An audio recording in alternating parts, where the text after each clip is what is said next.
Hi అండి, నా పేరు జ్యోతి.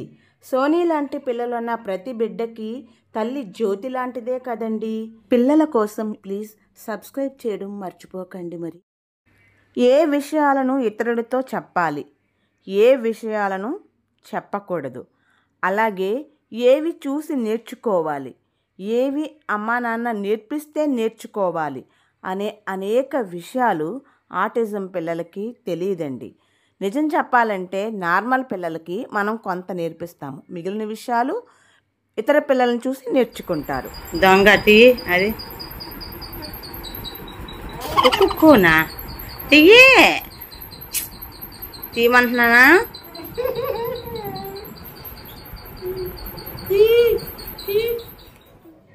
హాయ్ అండి, అందరూ ఎలా ఉన్నారండి? మేమైతే బాగున్నామండి. మీరందరూ చాలా మంచి మనసుతో మా వీడియోలను ఆదరిస్తున్నందుకు ధన్యవాదాలండి. దయచేసి ఈ వీడియో చూస్తున్న ప్రతి ఒక్కరూ చిన్న లైక్ ఇవ్వండి, దానివల్ల వీడియో వేరొకరికి షేర్ అవుతుంది. ఈరోజు వీడియో వచ్చేసి మాకు ఆటిజం పిల్లలు ఉన్నారండి, పెద్ద వయసు వచ్చేసింది, ఏ విషయాలు అర్థం కావట్లేదు, ఇంకా సీక్రెట్గా దాచుకోవాల్సిన విషయాలని మాట్లాడకూడదు అనే తెలివితేటలు వాళ్ళకెక్కడున్నాయండి అని మాత్రం అనుకోకండి. ఒక్కటి మాత్రం గుర్తుపెట్టుకోండి, ఎలాంటి బిడ్డకైనా నేర్పించగలిగే సత్తా, ఆ సామర్థ్యం ఒక్క తల్లికి మాత్రమే ఉంటుంది. వాళ్ళ వయసు ఎంత అనేది పక్కకు తీసేయండి. ఎత్తుకుంటే కాదు ఇయ్యద్దు, ఇలా కాలర్ మల ఉంటే కాదేవుడు, రౌండ్ మల ఉంటే కాదే. కొన్ని ముఖ్యమైన సెన్సిటివ్ విషయాలని పిల్లలకి అర్థమయ్యేలాగా తెలియచేయాలి, అలవాటు చేయాలి కూడా, అది మన బాధ్యత అండి. ఈ వీడియో చూస్తున్న వాళ్ళకి ఎవరికైనా సరే సోనీ మాటలు అర్థమైనట్లయితే ప్లీజ్ దయచేసి కామెంట్ చేయండి. ఎందుకు ఇలా అంటున్నానంటే రెగ్యులర్గా వింటే తప్ప నుంచి తన మాటలు ఎవరికి అర్థం కావన్నమాట. స్కూల్లో ఒక టీచర్కి మాత్రమే తన మాటలు అర్థమయ్యాయి. ఇప్పుడైతే ఇలా మాట్లాడుతుంది కంటిన్యూగా, అప్పుడైతే పొడి పొడిగా ముక్కలు ముక్కలుగా మాట్లాడేది. తను సెకండ్ స్టాండ్ చదువుతున్న వయసులో ఇప్పుడు ఇలా ముద్దులు పెడుతుంది కదా. ఒకప్పుడు ఈ అలవాటు అయితే లేదు, కొత్తగా ఈ అలవాటు వచ్చింది. పిల్లల్లో కూడానండి కొత్తగా కొన్ని అలవాట్లు వస్తూ ఉంటాయి, కొన్ని అలవాట్లు పోతూ ఉంటాయి అన్నమాట. నేను ఈ మాటలు చాలా వీడియోల్లో చెప్పానండి. ఏంటంటే అందరి పిల్లలు ఒక రకంగా ఉండరు, అందరి ప్రాబ్లం ఒక రకంగా ఉండదు. ఐ కాంటాక్ట్ కొంతమందికి ఉండదు, కొంతమందికి ఉంటుంది, కొంతమందికి చెవులు వినిపించవు, దానివల్ల మాటలు రావు, కొంతమందికి అర్థం అవుతుంది కానీ వాళ్ళకున్న హైపర్ వలన పట్టించుకోరు. అందువల్ల మనమేమనుకుంటామంటే ఇదేం పట్టించుకోవట్లేదు, దీనికి ఇంకా అర్థం కావట్లేదు అని చెప్పేసి వదిలేస్తూ ఉంటాము. ఇవి చాలా పొరపాటు. 5-6 సంవత్సరాల నుంచే ఒక మాటని 10 సార్లు చెప్తూ నేర్పిస్తూ ఉంటే దానికి వాళ్ళ మైండ్ సెట్ అలవాటు పడిపోతుంది. లేదు అంటే నేర్చుకోవడానికి అసలు ప్రయత్నించరు. ఎందుకంటే నేను సోనీని తీసుకుని ఫిజియోథెరపీకి వెళ్ళినప్పుడు ఎంతోమంది పేరెంట్స్ మాటలు విన్నానండి, ఎన్నో కేసులు చూశాను, నాకు చాలా చాలా తెలుసు. నేను మాకు తెలిసిన చుట్టాల్లోనే అమ్మ అని కూడా పిలవని పాప 5 years వచ్చేసినాయి, పిలవట్లేదు అసలు. ఆ తర్వాత ఎలా నేర్చుకుంది ప్రాక్టీస్ మీద అనేది, తర్వాత వాళ్ళు థెరపీ ఇప్పించారు, చక్కగా మాట్లాడగలుగుతుంది. ఎప్పుడైతే నమ్మకం ఉండాలండి, తల్లిదండ్రులకి నమ్మకం ఉండాలి, నేర్పించడానికి ఓర్పు కూడా ఉండాలి. ఇప్పుడు స్వీట్ తిన్నావా లేదా ఉండాలి. చిన్నప్పుడు సోనీకి ఇప్పుడుకి చాలా చాలా తేడా ఉంది.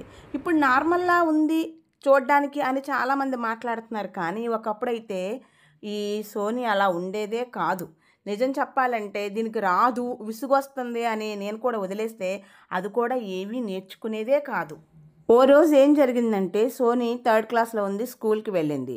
టీచర్ అడిగారట, ఒక టీచర్కి మాత్రమే అర్థమయ్యాయి సోనీ మాటలు, ఎందుకంటే ఆవిడ కొంచెం ఇంట్రెస్ట్గా వినేవాళ్ళు కాబట్టి.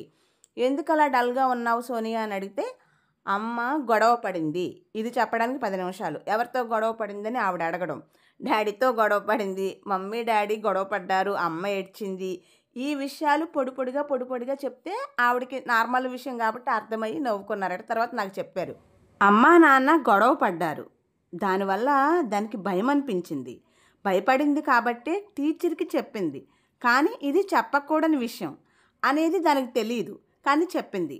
సో ఇది చెప్పకూడని విషయం కానీ దానికి తెలియడం లేదు, తెలిసేలాగా నేను నేర్పించాలి. సోనీని అసలు ఎవరింటి దగ్గర వదిలిపెట్టి ఎక్కడికి వెళ్ళేదాన్ని కాదండి. ఒకసారి అర్జెంట్ పని పడితే బయటకు వెళ్తుంటే ఉంటానంది ఇంట్లోనే. కానీ పక్కింటి ఆవిడ పర్వాలేదండి మా ఇంట్లో కూర్చోబెట్టండి అంటే కూర్చుంటానంది. సరే అని నేను వెళ్ళాను. 1 అవర్‌లో తిరిగొచ్చేస్తాను అర్జెంట్ అయితే కాల్ చేయండండి అన్నాను ఆవిడతో. సరే అన్నారు ఆవిడ. అయితే దానికి టాయిలెట్ వచ్చిందనమాట. అది ఆవిడతో చెప్తే ఆవిడ ఏమనుకుంటారనో ఏమో పాపం భయపడిపోయి ఇంకా అది అలాగే ఉండిపోయిందంట. ఏడుస్తుంటే ఆవిడ కాల్ చేస్తే వెంటనే వచ్చేస్తే అడిగాననమాట. అడిగితే అప్పుడు మా ఇంటికి తీసుకెళ్ళాను. సరే ఎందుకమ్మా చెప్పొచ్చు కదా ఆంటీకి అంటే, అది చెప్పకూడని విషయం అనుకుని అది భయపడిపోయి తెలియక చెప్పలేదనమాట. ఇలాంటి విషయాలు చెప్పాలమ్మా, అలా ఉండిపోకూడదు, కడుపులో ఎక్కువ నొప్పొచ్చేస్తది, కానీ ఇది ఎవరు ఏమీ అనుకోరు, వెళ్ళొచ్చు ఆంటీ వాళ్ళ ఇంట్లో కూడా అని చెప్పేసి అర్థమయ్యేలాగా చెప్పాననమాట. అంటే దానికి భయంలో కొంచెం ఇది అనిపించేసింది. ఫీల్ అయిపోయింది. ఆంటీ వాళ్ళు ఎవరన్నా ఏమైనా అనుకుంటారనో, లేకపోతే దానికి అక్కడ కుదరదనో అది ఫీల్ అయ్యిందనమాట. చెప్పకూడని విషయం అనుకుని అది భయపడిందనమాట. పర్వాలేదు చెప్పొచ్చమ్మా అని చెప్పేసి దగ్గర కూర్చొని చక్కగా చెప్తే అర్థం చేసుకుంది. అలాగే అమ్మ నాన్న గట్టి గట్టిగా అరుచుకుంటూ గొడవ పడుతుంటే ఏం జరుగుతుందో అని భయపడిపోయి అది టీచర్తో చెప్పింది. అలా చెప్పకూడదురా, ఇంకెప్పుడు గొడవ పడవమ్మా, అందువల్ల నువ్వెప్పుడు చెప్పకు అంటే ఆ విషయం కూడా అర్థం చేసుకుంది. ఎప్పుడూ చెప్పలేదు ఇంకా. ఇలాంటి కొన్ని విషయాలను ఏ విషయాలు చెప్పాలి, ఏ విషయాలు చెప్పకూడదు అనే విషయాలను నార్మల్ పిల్లల్లాగా వీళ్ళకి కూడా చెప్తే తప్పకుండా అర్థం చేసుకుంటారండి.